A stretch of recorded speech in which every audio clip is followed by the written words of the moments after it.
Bismillahirrahmanirrahim. Assalamualaikum warahmatullahi wabarakatuh. Selamat pagi anak-anak. Semoga kalian selalu dalam keadaan sehat walafiat dan selalu dalam lindungan Allah Subhanahu wa taala.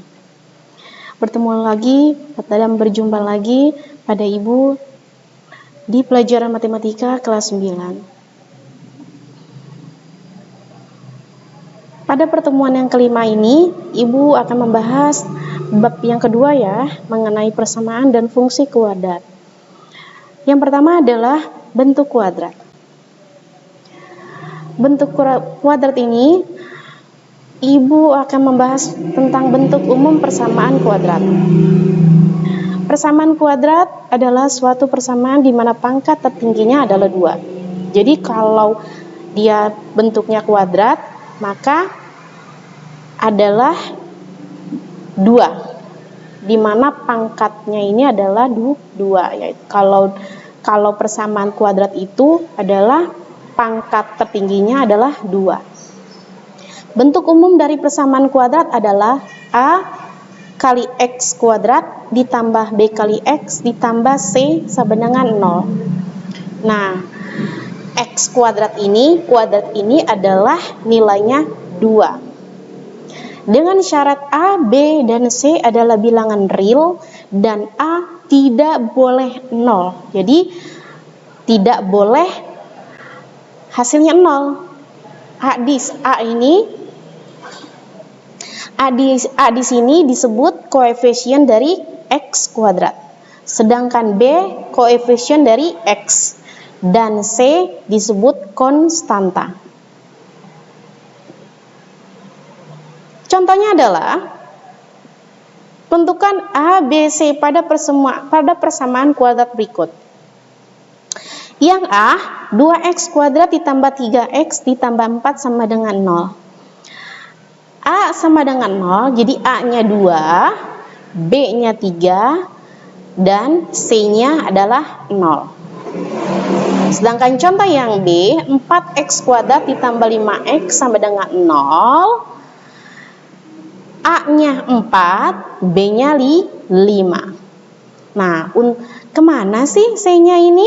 Kenapa bisa C-nya 0? Kita jabarkan ya nak ya, yaitu 4X kuadrat ditambah 5X ditambah 0 sama dengan 0. Jadi, jika nanti kamu menemukan soal dengan bentuk yang seperti ini, maka C di sini adalah hasilnya 0. Jadi, kita bisa untuk menjabarkan biar lebih paham. Yang kedua adalah jenis persamaan kuadrat. Nah, jenis-jenis persamaan kuadrat ini ada beberapa jenis ya. Yang A, persamaan kuadrat trivial. Persamaan kuadrat trivial ini adalah AX kuadrat sama dengan 0, maka A tidak sama dengan 0. Contohnya adalah 4X kuadrat sama dengan 0. Yang B, persamaan kuadrat asli. Persamaan kuadrat asli adalah AX kuadrat ditambah C sama dengan 0. A tidak sama dengan 0 dan C tidak sama dengan 0. Contohnya adalah 2X kuadrat ditambah 4 sama dengan 0. 2X kuadrat ini adalah AX kuadrat. Ditambah 4 ini adalah konstanta. Jadi tidak ada lambang X atau B, maksudnya tidak ada lambang X-nya ya.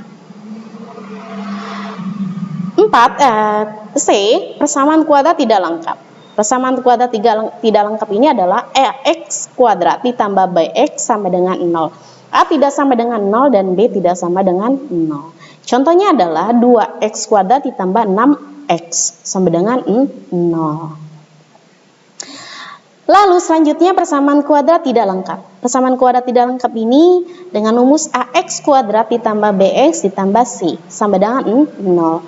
A tidak sama dengan 0 dan B tidak sama dengan 0 dan C tidak sama dengan 0. Contohnya adalah 4X kuadrat ditambah 2X dikurang 2 sama dengan 0. Jadi 4X kuadrat ini adalah AX kuadrat. Sedangkan 2X ini adalah BX dikurang 2 ini adalah C, yaitu konstantanya. Selanjutnya adalah yang ketiga, menentukan akar-akar persamaan kuadrat. Akar atau penyelesaian dari suatu persamaan kuadrat bisa didapatkan dengan cara yang pertama bisa memfaktorkan, yang kedua bisa melengkapi kuadrat sempurna, yang ketiga bisa dengan rumus ABC. Jadi ada 3 cara ya nak ya, kalau untuk menyelesaikan sebuah persamaan akar atau akar-akar persamaan kuadrat. Contohnya adalah tentukan akar persamaan kuadrat dari x kuadrat dikurang 8x sama dengan 0. Kita simak ya nak ya dalam contoh persamaan kuadrat ini agar kalian paham walau tetap belajar di rumah. Kita masukkan soalnya yaitu x kuadrat dikurang 8x sama dengan 0. X kuadrat ini hasilnya dari x kali x, yaitu hasilnya adalah x kuadrat. X dikali 8 adalah 8x. Mudah kan ya? Lalu x di sini adalah hasilnya 0. X di sini x dari 8 yaitu sama x dari 8 adalah x dikurang 8 sama dengan 0, maka x sama dengan 0. Lalu jadi akar-akar persamaan kuadrat dari x kuadrat dikurang 8x sama dengan 0 adalah x yang pertamanya adalah 0, x yang keduanya adalah 8. Yang keempat adalah hubungan jenis-jenis akar persamaan kuadrat dengan diskriminan. Perhatikan kembali rumus ABC, bagian akar yang memuat B kuadrat dikurang 4 dikali A dikali C itu disebut diskriminan. Disingkat D. Jadi D ini adalah diskriminan. Jadi D sama dengan B kuadrat dikurang 4 dikali A dikali C disebut diskriminan. Sebab D atau diskriminan ini menentukan jenis-jenis akar persamaan kuadrat. Hubungan antara nilai diskriminan dan jenis-jenis akar persamaan kuadrat. A adalah jika D lebih dari 0 maka persamaan kuadrat 2 akar real. B jika D lebih 0 maka persamaan kuadrat mempunyai 2 akar real yang berbeda.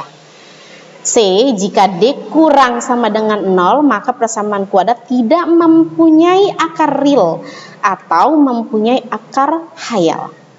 Yang D, jika D sama dengan 0 maka persamaan kuadrat mempunyai 2 akar real yang sama.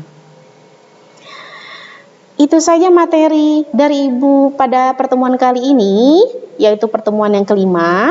Untuk lebih pahamnya, Ibu akan memberikan satu tugas mandiri di rumah ya.